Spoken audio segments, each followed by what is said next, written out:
بسم اللہ الرحمن الرحیم۔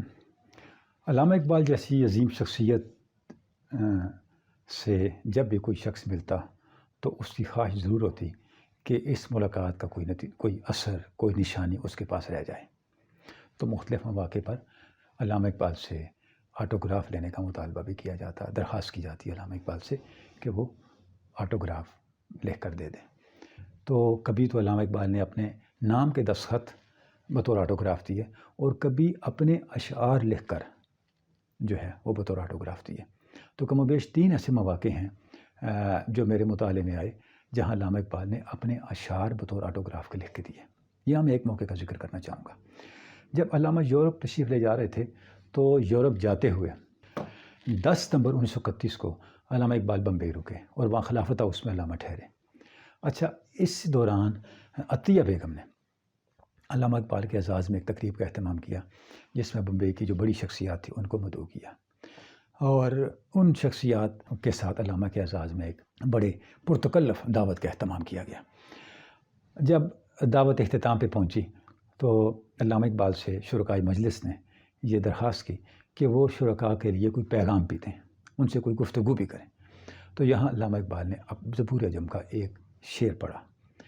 یہ وہی شعر تھا جو یورپ میں قیام کے دوران بھی جب ایک موقع پہ کچھ نوجوان علامہ اقبال سے ملنے آئے اور انہوں نے علامہ اقبال سے آٹوگراف دینے کی درخواست کی تو علامہ اقبال نے یہی شعر ان کو لکھ کے دیا تھا، اور چونکہ شعر پرشین میں ہے، فارسی میں ہے، تو ساتھ انگریزی زبان میں ترجمہ بھی لکھ کے دیا تھا۔ زبور اعجم کا وہ شعر کیا ہے؟ وہ شعر یہ ہے: چنا بسی اگر مرگ ماں است مرگ دوام، خدا ذکر دے خود شرمسار تر کردد۔ اس طرح زندگی گزارو کہ اگر مرنا تو ہے، اگر ہمیں موت آ جائے، جب موت آ جائے تو ذات خداوند بھی اے بندے تجھے موت سے دوچار کرنے کے بعد یہ فرمائے اسے مرنا نہیں زندہ رہنا چاہیے تھا، اسے زندہ رکھنا چاہیے تھا۔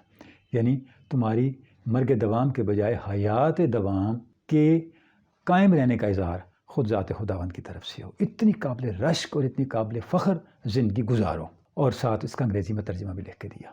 تو یہاں پر بھی بمبئی میں بھی عطیہ بیگم کی اس دعوت میں بھی علامہ اقبال نے یہی شعر سنایا، اور جب شرکاء نے اس کا ترجمہ کرنے کی درخواست کی تو علامہ اقبال نے انگریزی زبانی میں اس شعر کا ترجمہ کر کے بھی ناظرین کو سمجھایا کہ وہ کیا کہنا چاہ رہے ہیں، یعنی ایک مثالی کردار بندہ مومن کا کیا ہونا چاہیے۔